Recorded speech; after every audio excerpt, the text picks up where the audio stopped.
Hey everybody, welcome back to No Jumper News. It's Adam22 here with your man AD. Let's get right into these stories. So first things first, according to Elon Musk's girlfriend Grimes, Lil Uzi is now on the verge of becoming the first human to own a planet legally. According to Lil Uzi Vert and Grimes, documentation is almost complete for Uzi to purchase a planet. The news, which unfolded on Twitter, stems from a post made from the account Latest in Space showing a light blue and pink planet photo. The caption reads, "This is WASP-127b, a gas giant exoplanet 1.4 times larger than Jupiter, orbiting a yellow dwarf star like ours." Grimes retweeted the artist's depiction of WASP-127b, a gas giant exoplanet in a neighboring solar system, and reported, apparently Lil Uzi Vert owns this planet. Confused fans were quick to reply with a range of comments, mostly asking how one even comes into legal possession of a planet. Uzi replied to the tweet showing that he is serious about making the historical purchase, writing, "I tried to surprise everyone, still working on it." A few hours later, Grimes followed up, confirming that documentation is almost complete for Lil Uzi Vert to legally claim the planet, adding, "This is huge, first human to legally own a planet." It's not clear exactly how the process of legally claiming something like this planet would even work, but this isn't the first time that Uzi and Grimes have publicly discussed their future possibilities. Back in February, Uzi and Grimes publicly agreed on Twitter to get brain chips together by 2022 to potentially gain the knowledge of the gods. "Let's aim for chips by 2022. It's experimental surgery, but if it succeeds, we'll have the knowledge of the gods. Haha," Grimes wrote. "Okay, we'll call you for more detail," Uzi responded.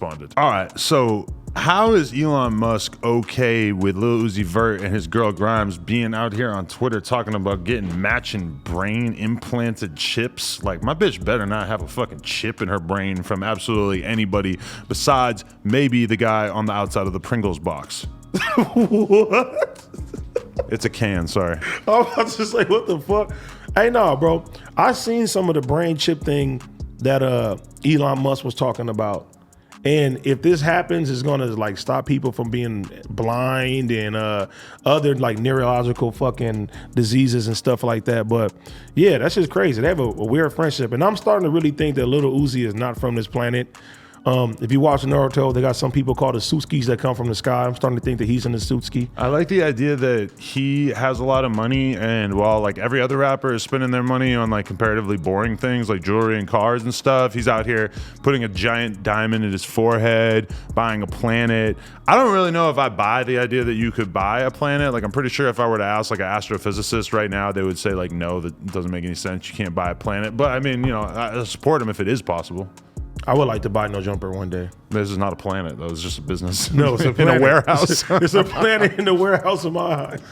Next story. Almighty Jay and Skinny from the 9 finally threw hands in an empty parking lot in front of onlookers. Almighty Jay and Skinny from the 9 have been trading shots ever since Jay was implemented as one of the suspects that allegedly stole $80,000 worth of cash and jewelry from Skinny in 2019. Despite the incident being caught on video and turning himself in to the authorities, Jay has vehemently denied his involvement in the crime, and the LA County DA's office dropped the charges against Jay. Last month, friction between the two rappers sparked up once again when Skinny saying Jay wasn't down to square up and challenged him to a boxing match. In a short video shared online, Skinny from the 9 is seen at Wawa's gas station holding up paperwork. He had the line, "Almighty Jay told police he's willing to cooperate." Highlighted in the printout from the article, he ended up with the clip by saying bluntly, "Shut the fuck up, stop making excuses and box me." In a post to his Twitter and Instagram, Jay shared nearly a 1 minute long video of his one-on-one fight against Skinny. "Niggas be on the internet with all that tough ass shit, so they gotta see me in person." Skinny from the 9 dropped him twice. No jumping, no none of that. The clip ultimately went viral, and Jay revealed on Instagram that his video of the fight got removed for going against community guidelines. "Nigga got my video took down. LMAO." He wrote alongside his screenshot. Skinny also posted a video of the fight. He said that his post was also removed, accusing Jay of reporting him. "Wow, niggas trying to get my page deleted," he wrote. After the fight, Skinny also shared a video with his team showing his face and showing the minor damage was done to him, despite the internet saying he took the loss. Regardless, this seems to be a downer for Skinny, who's seemingly having a great week prior. It was announced over the weekend that he'll be signed to Soulja Boy's label. As for Almighty Jay, it seems though the former YBN rapper's wish came true, as the acronyms is officially dropped from his name. In a post and delete to his Instagram, he recently revealed that he is officially an independent artist. "Thank you, Atlanta Records, for everything. As of July 19, 2021, I officially became 100% independent artist. Time for me to be my own boss and stand on my own business as a CEO." I think first things first that we got to say is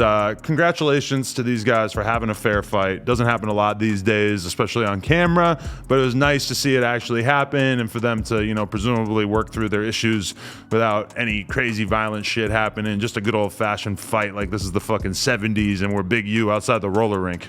Man, it needs to be more of this. And I'm glad in the hip hop community now, everybody's trying to get a check to get in the ring and everything. And you know, this is what this shit is based off of. Drop the guns, start fighting. It'll be a whole different story. Knuckle the fuck up. That's what we stand on. I applaud that 100%. I was surprised too. Shout out to my homie Jay. He handled himself nice, you know what I'm saying? He knocked that motherfucker on his ass. Yeah. Bad. He knocked twice. Twice. And to me, this kind of redeemed Skinny of the 9 because, you know, I think I wasn't looking at the nigga like he was anything. And I was like, you know what? I respect that he even took the one-on-one fade and shit like that. So I'm giving props to him too. Overall, it's a W for both parties in my opinion. Nah, definitely not a W for Skinny from the 9. Let's Why? be real. Because he got beat up. It don't matter. He still wouldn't fought. You have to give him respect for being willing to fight, but then you also have to look at the situation and say, you took an L. Like, you got shot, you got robbed. Like, he's taken so many L's throughout his career that it's honestly kind of astounding at this point.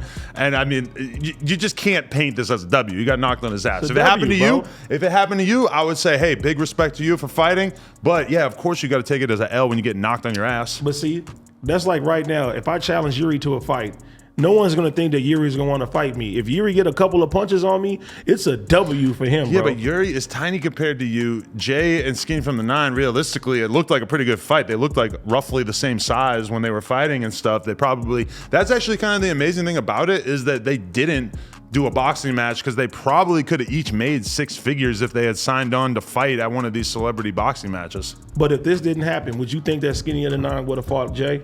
Probably not. No. So that's why I'm giving him the W because I didn't think that nigga would hop in and do a one-on-one fist fight, nigga. And I know exactly where they was at too. So where they was at was good. The thing though that kind of was perfect about it is that like earlier that day / the day before, Skinny from the 9 had been all over his Instagram just bragging about signing to Soulja Boy and saying, oh, everybody who forgot about me and wouldn't answer my calls, they want to be cool with me now that I'm signed to Soulja Boy.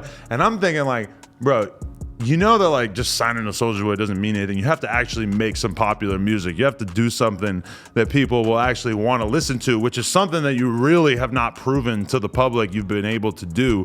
So yeah, it's cool that Soulja Boy's fucking with you, although to be honest, in the clip where he puts the chain on him, it looked like he was really trying to get out of that fucking clip as soon as possible. So then for him to get beat up by Jay like the next day, I mean, as a hip hop commentator, it was a little too perfect to be true. Now, that being said, Skinny from the 9 is being thirsty as hell, begging for a No Jumper interview. I'm just saying, like, you should do it. You got to make some music that people are going to give a fuck about before you get an interview. I'm sorry. I say you should do it, though. Nah. Because I didn't think he was going to fight. Yeah. I was sitting there with you for that one, you know. Protect me. To protect In you. case he tries to knock me out. Yep. YouTube, like, comment, and subscribe, and we'll be back real soon. Appreciate y'all.